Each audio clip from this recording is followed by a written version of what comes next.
Hi, and welcome to another episode of About the Authors TV. I'm your host, Jake Brown.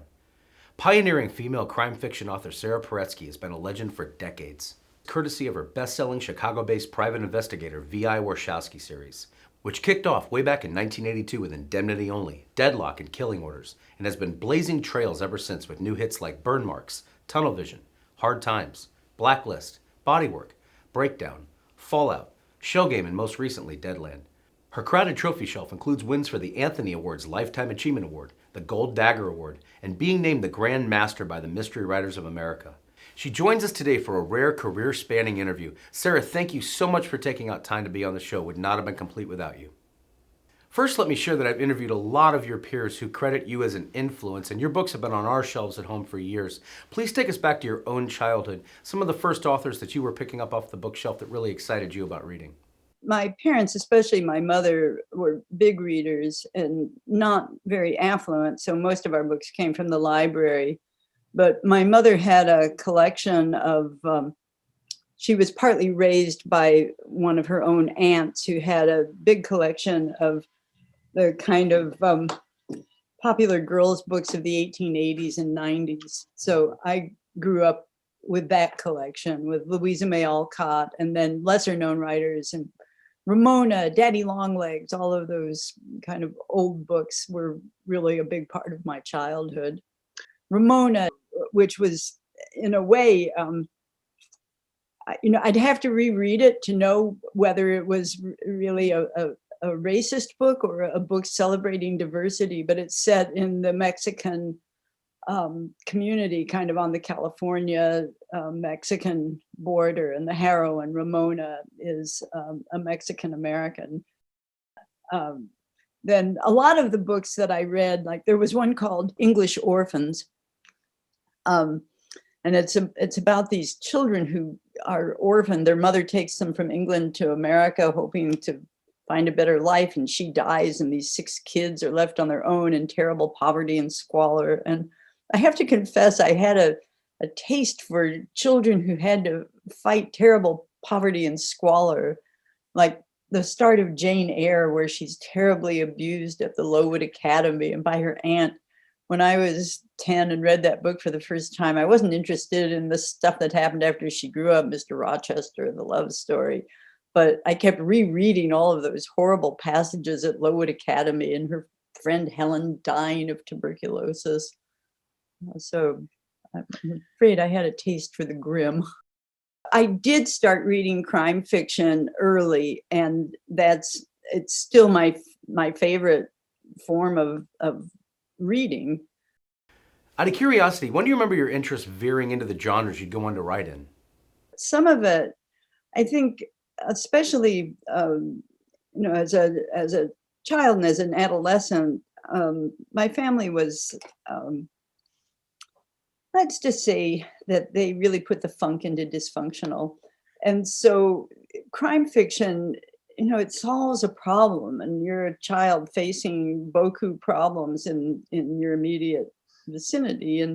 And the book makes sense of terrible problems, murder primarily.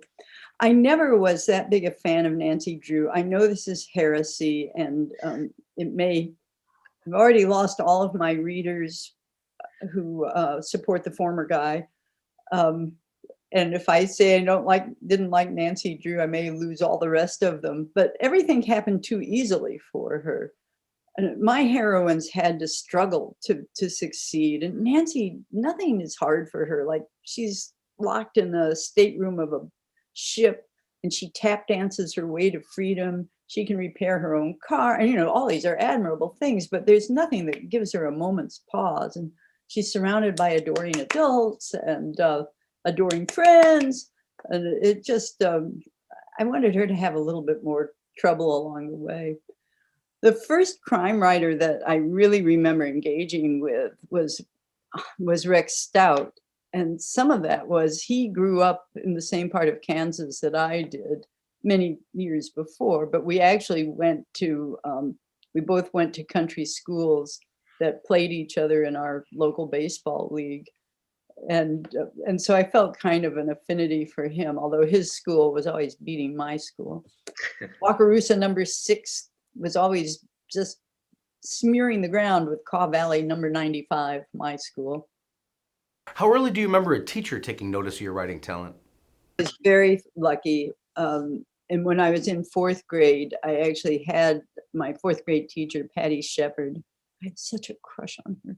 But she also was very supportive of my writing, and to the point that at the end of the school year, she said if I wanted to come and share the stories that I was writing with her, she would listen to. My mother wouldn't let me do that, which was a good thing, not to go boring this poor woman who wasn't paid very much to listen to me during the academic year. And then in high school, I had two very supportive teachers. One was my history teacher, Bill Mullins, and the other was one of my English teachers, Jan Angel, who I stayed close to until her sad death 2 years ago. But I still have right on my desk.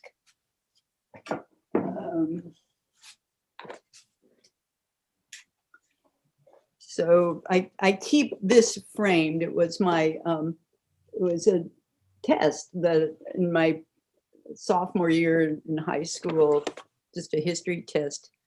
And Mr. Mullins wrote, I'm sorry, this is so vain of me to read this, but he said, "Your writing here demonstrates feeling for the English language.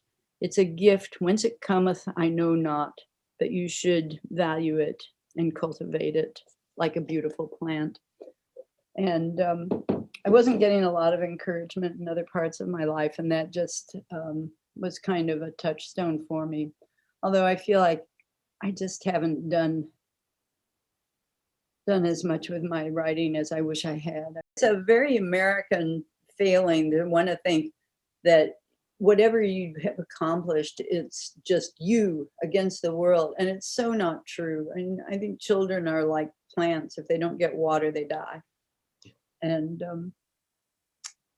so that's why I consider myself incredibly lucky in my life to have had some water at the right time.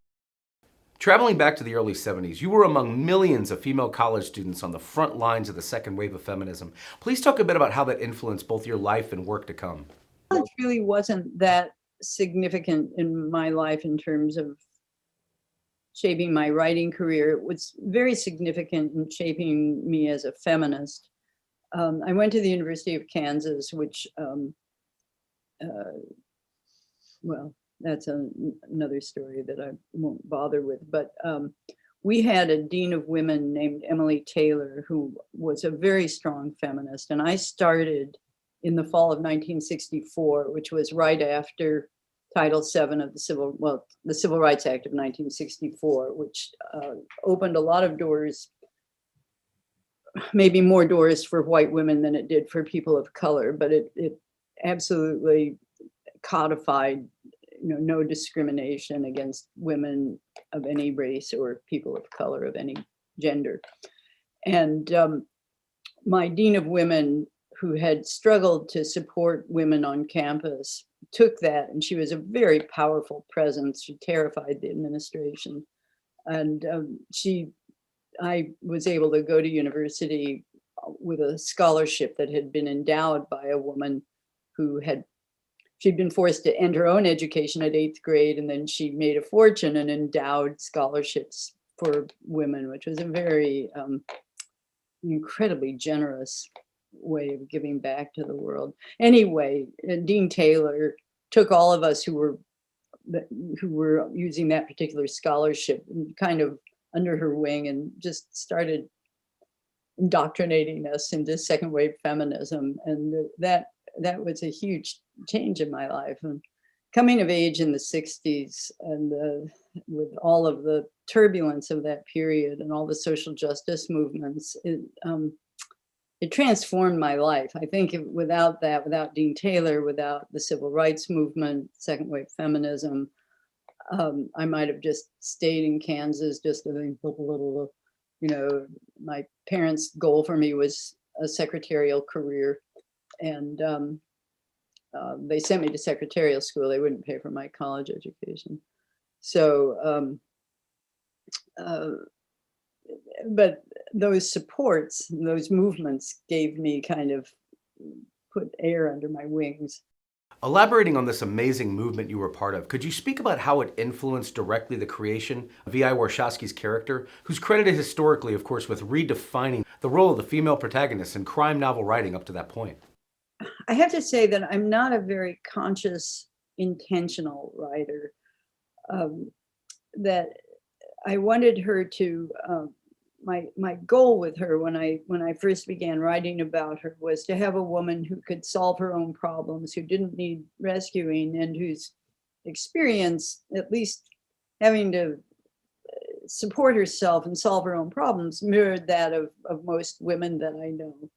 You know, I think when you're a teenager, you may dream of that heroic prince, but in real life, now I was very lucky to marry a man who actually could fix the plumbing, the electricity, the starter on the car engine, and all those things. But I know a lot of marriages where it's actually the wife who's sitting, lying there under the sink with the wrench while the husband's like, oh, should we call a plumber? So, you know, it's I wanted her to reflect that reality of the experience of many women. So when I moved to Chicago after that sort of transformative summer in the civil rights movement here, I did in fact get a job as a secretary. I went to an employment agency, and I was, you know, I was depressed a lot of the time and clueless. I didn't have, like, I hadn't gotten married. I didn't have a family. I didn't, you know, and I had never had career dreams. So they placed me at the University of Chicago in the political science department, and one of my uh, brother secretaries was, like me, a big reader of crime fiction, but he loved the noir, the American school, which I hadn't really read. You know, I was mostly reading British mysteries. And so I read Raymond Chandler. I was 21, and it just hit me like, you know, a bag of cement off a truck, that any woman in the Chandler books who was sexually active was by definition wicked. And then I started seeing that played out in many different, you know, like Adam and Eve in the Garden of Eden. "Ooh, the woman that thou gavest me made me do it," Adam whines to God.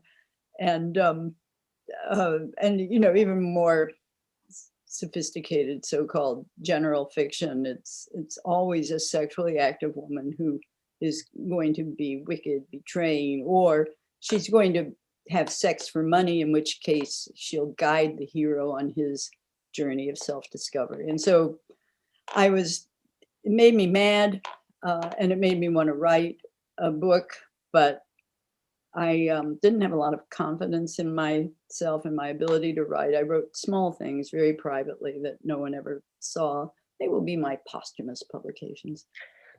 But so it took 8 years of just thinking, "Ooh, I want to create a woman detective who kind of embodies the values that are important to me." And I'd write a few pages, and I had a character who was just so wooden. She never came to life. And again, I didn't have the confidence in my voice. And then finally, when I was in my early 30s and working as a marketing manager for a big multinational financial company downtown Chicago, I thought, oh my God, you know, it's now or never. I'm 30, 31, whatever it was. And this could just be another daydream, like Dancing with the Bolshoi or mastering French, that I never actually put any energy into. And so I started writing, and the character kind of came out of my experience as being part of the first wave of women in management in the professions. And I mean, women had always been doing that work, but not in big numbers. And I always started looking really threatening because there were a lot of us. You set the series in your own hometown of Chicago, which I have to imagine has made research easier over the years regarding local neighborhoods, cultures, customs, and so forth you got to know from living there. Please talk a bit about how you took the city and essentially made it a character itself throughout the series. And I came to Chicago when I was 19 to do summer work in the civil rights movement. And then when I graduated from university, I made Chicago my home. But Chicago, people are so attached to their ethnic identity. And that was not something that I experienced in Kansas. Well, I mean, to a degree, like we were Jews and we were like giraffes that, because they didn't have Jews in Kansas. And what are they doing? And certainly we had our own share of racism, especially directed towards indigenous peoples, of whom there were more in my part of the country than there were African Americans. But, you know, people didn't go around saying, I'm Irish American, I'm Polish American. And that was such an eye opener for me in Chicago. People are so hyphenated here. Yeah. So my first job here, I was working as a secretary in the political science department, and these hyphenated Polish kids would come in wanting me to waive fines or get them into closed classes. And I was like, no. And they said, you're betraying the Polish nation, Paretsky. And I'm like, no, I'm the secretary. I'm not grand enough to betray the entire country of Poland. But it really brought home to me. And then when I was working for CNA Insurance all those years downtown, the feuds between the West Side Irish and the South Side Irish that got played out in management meetings, like, whoa, guys. It was just eye-popping. So when I'm thinking of VI and she's going to be Chicago, not Kansas, I'm thinking, okay, she has to have some kind of ethnic identity. And I knew that it would be very wrong of me to try to write in an African American or Latinx, although we didn't call it that then, voice. And I thought even Irish, which dominates Chicago, you know, those experiences are too remote from me. I couldn't possibly capture them. So then I thought, well, one of my grandfathers came from, actually, it's Belarus today, but it was Poland then. So I'll make her Polish. I mean, I'll give her Polish ancestry. And I thought, well, Warsaw, that's in Poland. So Warshawski, that's got to be a Polish name. And then the initials just came to me, VI. That's why I always call her VI, because it was months of writing about her before her names came to me. But many years later, I learned that when Isaac Bashevis Singer first came to America, he wrote for the Daily Forward in Yiddish under the pseudonym of I.V. Warshawski. So I thought, oh, wow, this is so cool. I am channeling I.V. Warshawski. So as I started really seeing her character and taking it from, you know, she was very two-dimensional when I started writing about her. And that was one of the gifts that Stu Kaminsky gave me, was showing me how to just step back from trying to create this hard-boiled, character in a hard-boiled form, and think of her as a person working in a living city. Let's talk about when this now legendary on the page private investigator Victoria I. Warshawski, nicknamed Vic and best known to her fans as VI, first introduced herself to you. What, for instance, made you decide being a private investigator was the perfect profession for her after first going to law school? And did you consult with any real ex-cops or private investigators as source material? I started imagining her, my detective, as someone who's fighting that kind of battle, trying to establish herself professionally, not being taken seriously or being pressured to quit. And VI came out of that experience. So I wrote about 60, 70 pages. It took me 9 months. Could have had a baby. And I thought, I don't know what I'm doing. This isn't going to happen. And then Stuart Kaminsky, I don't know if you know his name, he died sadly, must be a decade ago now, but he taught at Northwestern. He was in film and popular culture. He wrote crime fiction also, and he taught a class in their night school, writing detective fiction for publication. So I trundled up the 25 miles every Thursday night to take Stuart's class, and he was so encouraging. He liked the character. He showed me what I was doing wrong, language that I was just I was just aping 30s language out of noir fiction, and he showed me how to, just drop that. But he kind of gave me the encouragement I needed to just bring this thing to an end. And so that was really how it all happened. So that's when I started really shaping her characters. Stu said you had to imagine your character down to the underwear. And well, he wrote a lot of different series of detectives, but he had one who worked in Hollywood, Toby Peters, who wore boxers, not briefs, that were polka dot, and I think they might have been purple polka dots. I don't really remember. So I do imagine VI's wardrobe down to the underwear, but I spare my readers details. Going all the way back to the beginning of the series, how long did you work on Indemnity Only before you began shopping it around to publishers? Again, I was incredibly lucky that Stu introduced me to his agent, who agreed to represent me, and Dominic Abel, who continues to be my agent to this day, was just in the early days of his agency practice. He had been an editor at Regnery here in Chicago, and then moved to New York and became an agent. So he was looking for new clients actively. So I was lucky that Stu recommended me, and that Dominic was starting to grow his business. And Dominic read the manuscript, and he wanted a couple of changes. He said VI was too perfect. She needed some flaws. So I gave her my flaws, which is a hair trigger temper and not very good housekeeping skills. So, the camera is facing out into the room, not towards my work top. The corporate, we had these corporate rules on what you could have on your desk. You could, at the end of the day, you could have a plant and a photograph of a loved one if you had such a thing. But even your telephone had to be put away in a drawer at the end of the day. Well, I was like, oh, come on, guys, you have got to be kidding. This is a paper-driven industry, and paper is my métier, and the stacks were everywhere.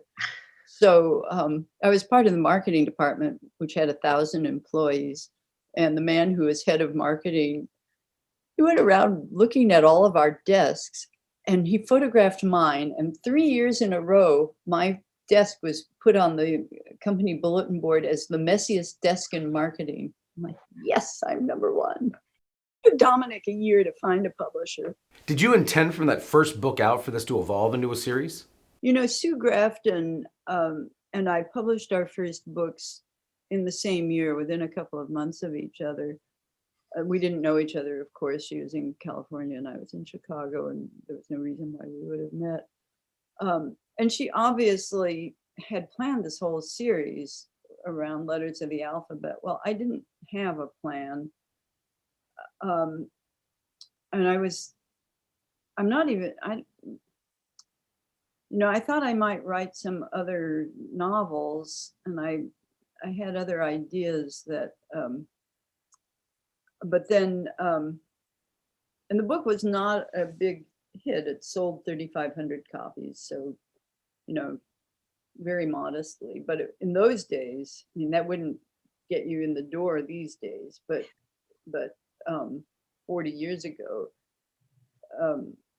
when publishing was still just a lot of smallish houses, that was enough that they wanted me to write another book, and they wanted it to be about VI. And so I hadn't been thinking of it as a series then. And then, so I had to scramble to come up with a story, because, I didn't know. And then, God, I was working with this guy. We were sort of peers, but he was a little higher than me organizationally. And he was a man who was born to be lampooned. He wasn't a bad guy. He was kind of like a giant schnauzer, just full of bounce and not much reflection. So you'd come in the morning and he'd whack you on the back and say, "Hey, you slick, how's it going?" And then he'd get up from a meeting and he'd check that the jewels were still in place. And it was just kind of one thing after another. And I was working in the malpractice division, and we went to Washington to woo a medical association, and he took him to a French restaurant. He wanted to show how cool he was by sending back his first course. So he goes, "Hey, gargoyle," summoning the waiter, thinking he's saying garçon, but which you shouldn't have done anyway. But needless to say, we didn't get that account. But he wasn't a bad guy. He just was like, I couldn't resist writing about him. And the book it was kind of a mess. And I sent it to Dominic, who's always very forthright. And he said, "This book is not fixable or publishable." I was like, "Oh, that hurt my little Sara feelings, I have to say." It made me feel very bad and insecure, and glad that I hadn't quit my day job, selling computers to insurance agents, trying to get them to automate their offices. But it took me 6 months to kind of think it through, to get enough of sense of self back that I could start writing again. And then what I saw was that this character, trying to make him the center of the book, everyone else around him was very unbelievable and wooden, because they had to conform to his idiosyncrasies. So once I'd sorted that out and realized that, never try to make, for me, I mean, Gore Vidal, another story, but for me, trying to make a real person in a novel, it was not a good idea. Turning to the cases that V.I. Warshawski investigates from the aforementioned first book onward through follow-up hits like her cousin, hockey legend Boom Boom Warshawski's suspicious drowning in Lake Michigan and Deadlock, the mob church corruption ties and killing orders, are Dr. Trudier's vicious murder and its connected entanglements in bitter medicine, or there's the mysterious dead body in the pond that ripples outward into city corruption and bloodshot. And all of these stay equally compelling to follow for readers from page one to finish. Please talk about any real-life Chicago politics and people that made their way into your series, and any favorite characters that joined you early on in the books. The Chicago Tribune, there was a reporter there, an investigative journalist named Ray Gibson, who I feel like everyone I know, I have to say, sadly now dead. But Gib, he covered local politics, Chicago and the state, and his wife was a friend of mine. And so just going out to dinner with Gib, and then I learned things like, a mobster who's wearing the jacket. I would never have heard that phrase before. So I learned a lot of that kind of thing from him. He was staking out liquor distributors union, which allegedly is mob controlled, and their headquarters down, I can't remember where, 104th, 110th in Halstead. And the mayor of Chicago allegedly appeared at 3 a.m. At this alleged mob place, and Gib was not allowed to write about it because of the tangle of corporate and city interests. But that, he became more and more angry and disgruntled as time passed, as the Tribune became more just a corporate player and less of an investigative paper. There were more and more stories that he couldn't print, but he would talk about them at dinner. I felt he was being unfair to the mayor. I said, the mayor is the mayor of everyone in Chicago, and 24 hours a day, he has to fit people in when he can. You can't all be 9 to 5. But since his first resigning from the paper and then dying, really, I think of a broken heart at the state of investigative journalism, I've been less connected. But now I'm lucky again. The story of my life should be Lucky Sara, because my next door neighbor grew up Italian American with a grandfather who was in the trucking business, the local hauling business, which again gets you very close to the mob. And so I learned about other kinds of things in Chicago, like rolling crap games under the expressways and things like that, that again, I'm such a little priss sitting in my office. I would never go out the way VI does and explore the city and risk getting beaten up or anything else, but I would never have encountered the rolling crap game under the Kennedy. And the whole book was a gift to my husband, who was, he had served in the Royal Navy during World War II and loved ships and shipping. So I wrote him a story set in the shipping industry. And then he was Canadian. And I don't know if you follow hockey at all, but Boom Boom Geoffrion was really a name to be reckoned with in Canadian hockey. And so I gave him, and I'm sad that I killed Boom Boom, because he's such an important part of VI's life. And like, her parents are dead, her beloved cousin is dead. What's she have left? Aunt Rosa, the really horrid aunt out in the suburbs, or her drunk Aunt Elena, or her racist Uncle Peter. She's got Lottie. Yeah. Yes, I start with the idea of a crime, not always, but almost always. And so with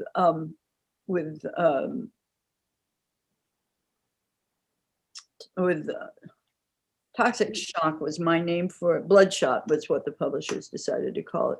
Bloodshot really started with, I had read an article in the New Yorker about the Johns Manville Company and asbestos, and the way in which they knew, going back to the 1930s, that asbestos caused lung disease, but they x-rayed their workers every year to see how the disease was progressing, but never told them that that was what they were doing. And then when work comp claims started coming in, they claimed that nobody knew in the 30s about asbestosis and the unraveling of that. And I was working in the insurance industry, so my company was one of the insurers in the upper layers of Manville. So it was very much coming at me in both directions. Well, I didn't want to write about that because I didn't want to take on a libel and slander suit. They had way bigger pockets than I did. So I thought that through and changed it to the chemical industry and made up a chemical, Xerxine, that was polluting. And then the question is, okay, there you have your horrible crime and these wicked people committing it, but now how do you make a story out of it? And Bloodshot was really the first book where I had to think that through in a very structured way. And I tried many approaches to it, and then finally, and it is my approach, and I wish it wasn't. I wish I could plot, but I don't think well. Now, I'm not a chess player. I can't think 6 moves ahead or a whole board ahead. I only can write by trial and error. So I would try and see it wasn't working, try and see it wasn't working. And then finally, I don't even know how, but I got this story of VI's childhood, girl next door looking for the father that she never knew.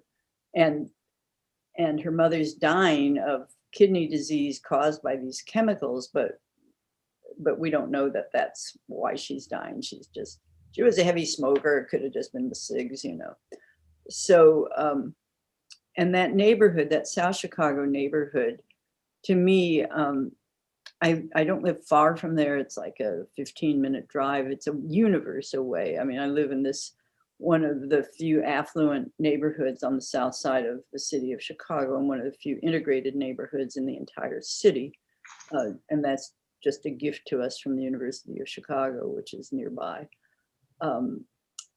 But South Chicago, the pollution, and it continues to be the dumping ground. The Koch brothers have, it was a decade-long fight to get them to cover up these big mountains of pet coke dust that were blowing into people's lungs. So that neighborhood to me has always been a place of just great gallantry, of people just continuing to have a dignity and spirit in the face of overwhelming odds. And so that was why I had VI. I mean, that's why she grew up there, because that neighborhood symbolizes that for me.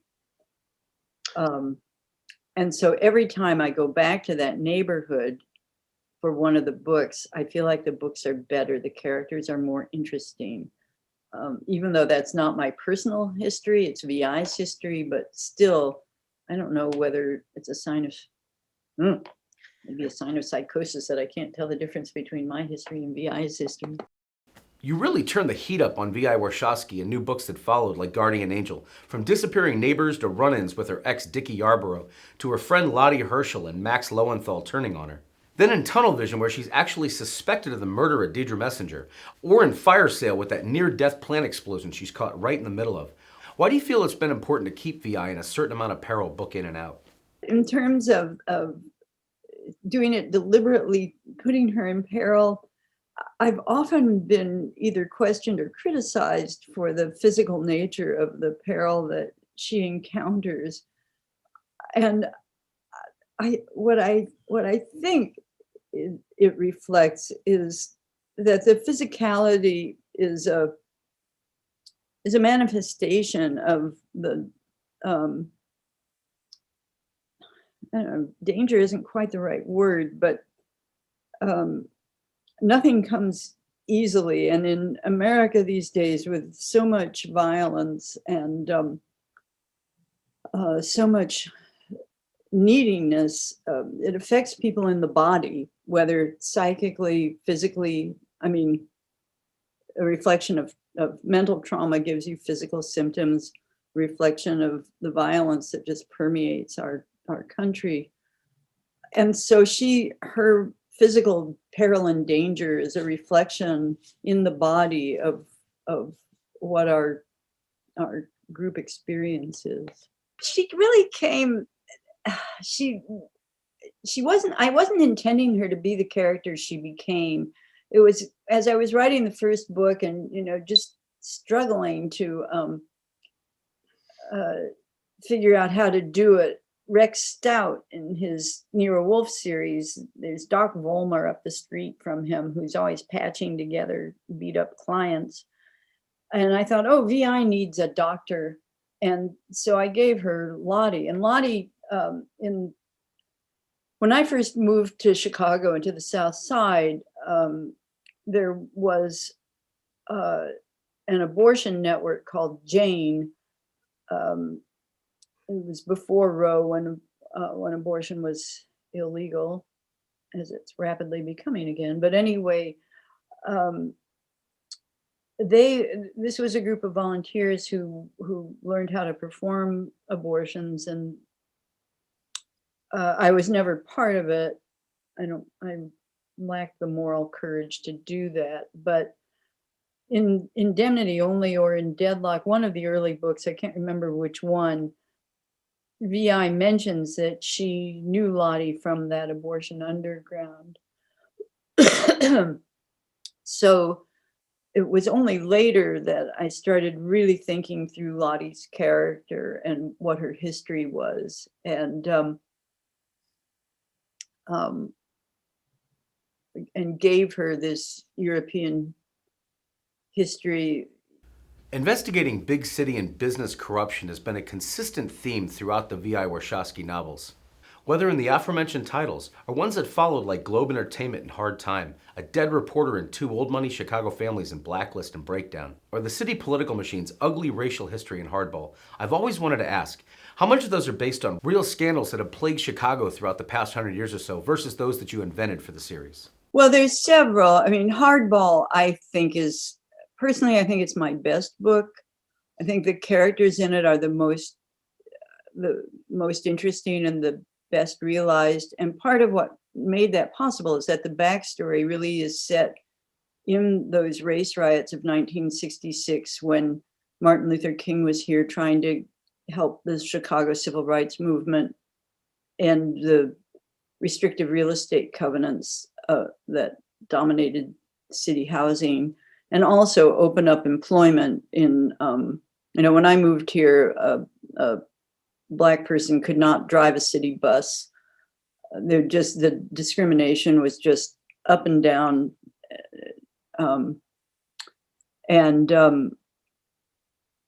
the idea that someone was trying to, or many people were trying to end that discrimination, just infuriated the so-called white ethnic communities on the South Side and led to really violent riots that I was a witness to. So Hardball came out of that. The backstory is set in that summer, and the ripple effects coming forward in time. And I don't usually reread my books once they're in print because everything I did wrong jumps out at me. But I recently was looking at Hardball for getting names of characters that I'd kind of forgotten.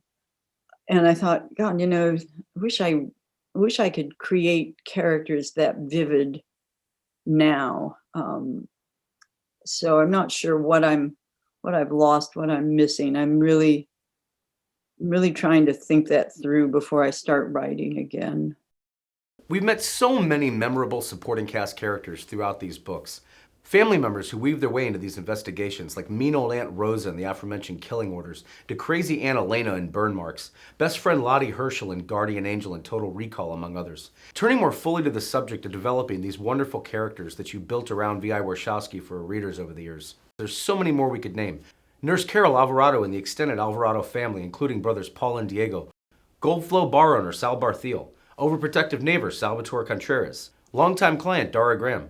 Office mate sculptor Tessa Reynolds, and reporter rival Murray Rylson, among others, in books like Bodywork, Critical Mask, Wildcat, and Fallout. Or say with the cops specifically, like Terry Finchley, Bob Mallory, John McGonigal, Mary Louise Neely, and love interest Conrad Rawlings. Out of curiosity, do you have any sources on the force who might have been muses for some of these law enforcement regulars or other characters in this series in terms of where they came from? No, that really came more out of my imagination, but also I was forgetting, I have 3 stepsons who are pretty close to me in age. So they grew up without a mother, essentially. And so they kind of ran wild on the South Side. So they had their own encounters with police, and also the friends that they had. They all tended to be, none of them ever did anything so naughty that they needed to be arrested and imprisoned, but they were always being picked up for curfew violations or spending the night in a police station to teach them a lesson, or stuff like that. So I think some of that came through my stepsons, and then some of it came through my coworkers. I worked for a very small company that where one of my coworkers' family they needed a lot of support. And I was the only person, there were only 12 of us who worked for the company, and I was the only person who had access to a car. Courtney, who I later married, was dating, would let me use his car during the day when he was at work. And so I was often going to police stations to help bail out family members and things like that. And moving the story along is why it's very hard to keep VI with a consistent lover, because the lover appears as part of the story, and then there's a dynamism, and maybe he's a bad guy, and then what am I going to do with him in the next book? Because he's just going to slow down the action. He's like a pole sticking out of the chariot wheel, just dragging the story sideways.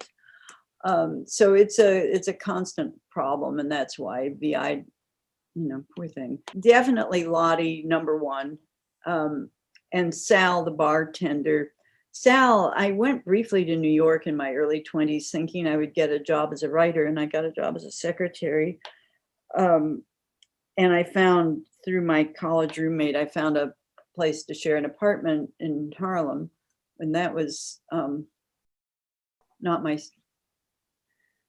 the place that I fit in the best, I'll say. It was a bar up the street from where I was living, where my roommate and I would go sometimes for drinks. And the bartender was this woman who was just, I just thought she was amazing, stunning, and big. She must have been 6 feet tall, and then she would wear platform heels and earrings that brushed her shoulders, and she just was regal. She had this presence, and people might start mixing it up a little. No, she would just give them the fisheye, and it would all die down. So Sal was kind of like out of that bar, but I never knew this woman. I never even knew her name. So Sal just kind of had the presence, but developing her story, and her family, and even the fact that she's a lesbian. I didn't know that at the beginning, but as time passed, it became clear that she was a lesbian. Equally, you've remained one of the consistent masters in giving your readers new characters and cases to continue being excited about in more recent books. For instance, taking on political bigwig Frank Guzzo's mother Stella's case in Brushback. Or in Shell Game, where we get a dizzying mystery involving everyone from the black antiquities market to Russian mobsters, dead bodies found in forests, and more for V.I. Warshawski to solve. Or in Deadland, with the classic urban pay-to-play politics and a slew of murders to crack. And of course, we also meet new characters like Midnight Dog Walker Coop. Using any of these as examples, what keeps you most excited and energized as you're putting your latest V.I. Warshawski story down on the page? One of the things that all of these supporting characters, they ebb and flow in the books. So the book that I struggled to write during the pandemic, there's a lot of Lottie and no Sal, for instance. The book that I'll start work on when I've sorted out a lot of the problems that I need to solve, Sal is going to play a role in that. Mr. Contreras, that's a harder person for me to keep in balance in the stories these days. A lot of it is because of his age, but some of it is because there just isn't an active enough role for him as a retired older man, and he does play this kind of grandfatherly role for the young people that show up in the books, but he can't really, or at least it's a failure of mine that I haven't figured out a way for him to move a story forward, maybe in the way that Lottie or Sal could do. Deadland was reviewed in a very positive way, which of course, you're always glad that people like it and don't hate it. But I loved writing Shell Game partly because I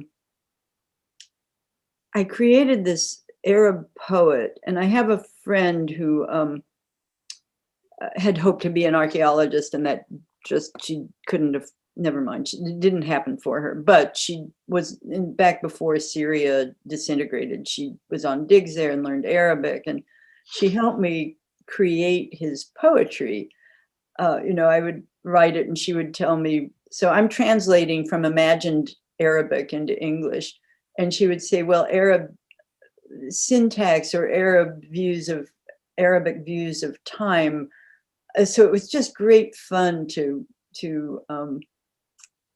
create that poetic voice. And then again, I'm the granddaughter of immigrants. My entire family in Europe was murdered during the Shoah.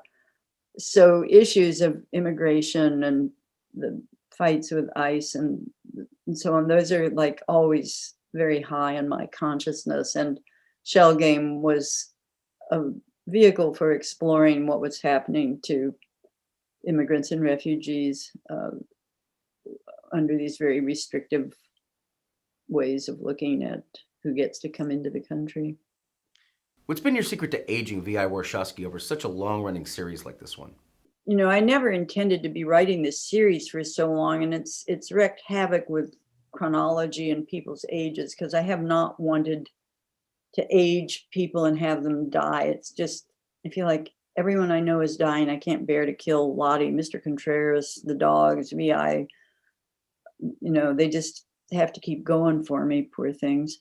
So Lottie should be dead by now, and Mr. Contreras certainly, but I'm keeping them going and active, even giving them the history of their European past.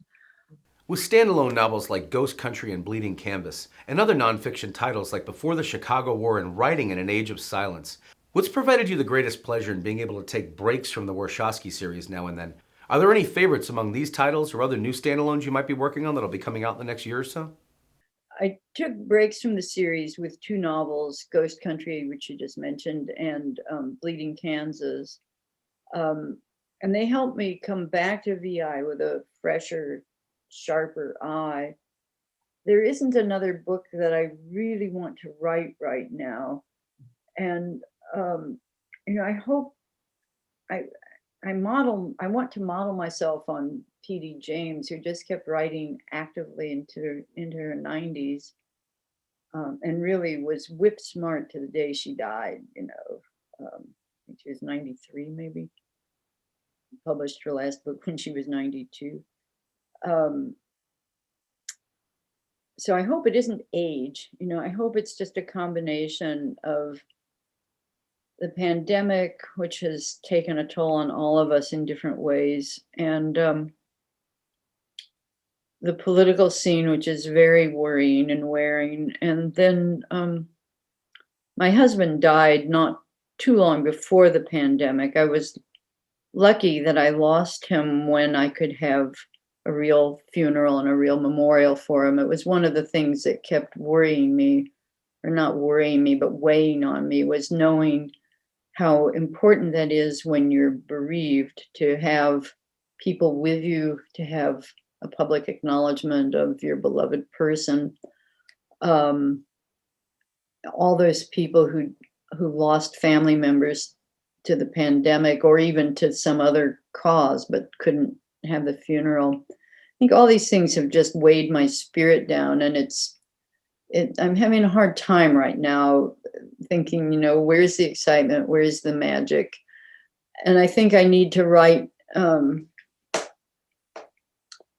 maybe stop looking for such big stories and write maybe a smaller story, a more personal struggle story than a big problem-solving story. Along the same lines, for your millions of fans around the world, what can they expect next from the newest private investigator V.I. Warshawski novel? I am under contract with my publisher, with Morrow, and my delivery date for the first book in the new contract was January 15th, and I just couldn't get the book done. I missed my deadline, which I've never done before in all these years, except, once when I was badly injured in a car crash and just couldn't sit up and work. But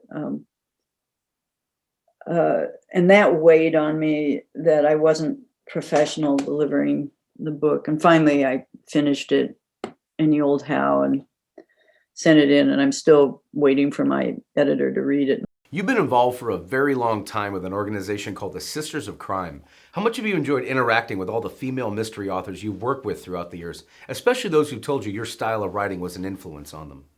I think helping women find a voice and have a voice that's taken seriously. When I started writing, Sue, as I mentioned, she and I published our first books within the same year, and there were a lot of similarities, Female Private Eye, blah, blah, blah. We got really well reviewed, and so I didn't analyze this. I just thought, oh, well, that's nice. But then as I started going to conferences and meeting other writers, I found that women by and large were not getting their books reviewed, and their careers would die. And then I was hearing and also experiencing certain kinds of sexism at conferences. And so I was hearing enough complaints, and I thought, the words of the great civil rights lawyer Florence Kennedy, don't agonize, organize. So I sent a letter, and all this is pre-internet, pre-email, all those things. So by hand, I wrote to 24 women whom I had gotten to know through these different meetings, and said, I'm hearing this, this, and this, and if you're interested in making an organization to try to address them, let's get together. The big annual mystery convention, the BoucherCon, named for a long time New York Times reviewer Anthony Boucher, was going to be in Baltimore that year, 1986. And I said, we'll have breakfast at the BoucherCon and see what we can do to organize. So 24 women showed up. They were all enthusiastic about organizing. And so the sisters grew out of that. And the first issue that we really tackled was the question of book reviews, because libraries were then and continue to be the most important market for most writers, not, John Grisham, Stephen King, a handful of the mega sellers, but for the rest of us, libraries make their buy decision based on seeing your book in at least 2 juried review outlets. So if you're not getting reviewed, nobody knows you exist, number one, and you're cut out of the most important segment of the market. So we ran the numbers. Oh God, I can't remember his name. He was the editor of the Drood Review, which no longer exists, but it reviewed big mystery review outlet. And the editor was a great guy, still is, whose name I'm not remembering. And he gave us a list of 1,000 crime novels that had been published in 1987. And we just went to every newspaper, magazine, and so on, every outlet that was doing reviews. And we just wrote down the books that they reviewed. And what we found was that a book by a man was 7 times more likely to be reviewed than a book by a woman. And we said, well, maybe men write twice as well as we do, but we don't think they write 7 times as well as we do. And so we developed strategies for changing that. And we did change it, and the organization grew out of that. But for me, the fundamental question is always about voice. Who gets to speak? Who is attended to? Who remains voiceless? And, that's so much in all of our consciousnesses now in the wake of the George Floyd murder and the subsequent murders and so on. Let me breathe, let me speak.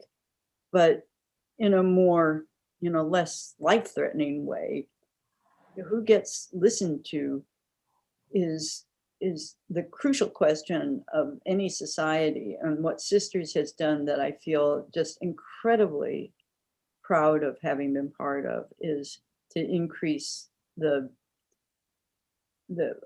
audience, the hearers of women's voices.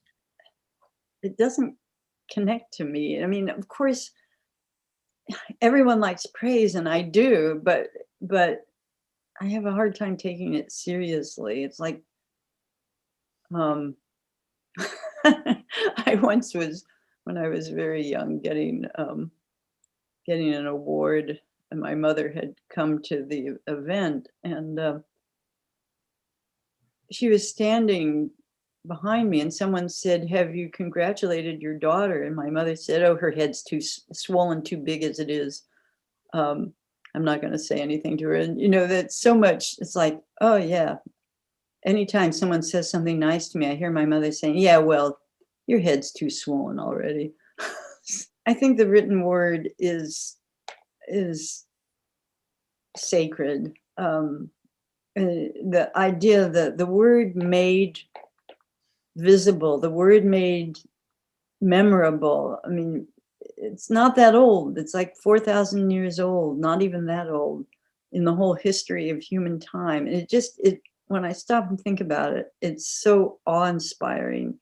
That those Sumerians chiseling those ideograms, if they'd known that they were being used for mean-spirited tweets, would they have kept at it? But and to think that I'm part of that, it's like, it just fills me with awe. In closing, when they ask for guidance making their way down the writing road, what kind of direction do you give them? You have to believe in the character and in what you're trying to do. If you're writing to the market, I mean, people do write to the market and they are very successful at it, but the characters don't really come to life.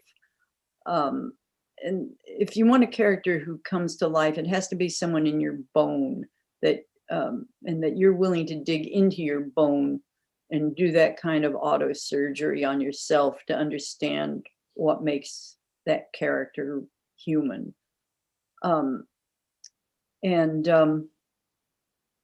The other thing that really matters to me as a reader and also as a writer is language. Um, don't take the time to think it through. Think of the best word, the best phrase, the best construction. Don't just slap it on the page and be done with it. You know, the poet Mary Oliver, great poet of the 20th century, she wrote an essay that I read once on how she taught poetry. I can't remember, one of the Boston area schools, because she lived in Cape Cod. And students were just taken aback that they were supposed to rewrite their poems. They thought, you know, the muse came to you and that was it. And she said, no, that's the first draft. Then you're refining it. And you have to be willing to do that. And you have to be willing to self-edit. Maybe you're lucky and you belong to a good writers group instead of one that just is showing off to each other. Maybe you have a friend who will be a good reader. I was very lucky that my husband was my reader, and I was unlucky that I didn't have an outside reader. But so yeah, those are the things that I care about and that I hope that someone else would care about. Look at Laura Ingalls Wilder, wrote her first book when she was 65. Sara, it's been such a thrill having you with us today. Thank you for all you've done to advance crime fiction and for being on About the Authors TV. You know your subject. I wasn't planning on spending this much time, but you are, it was great. It was a great conversation.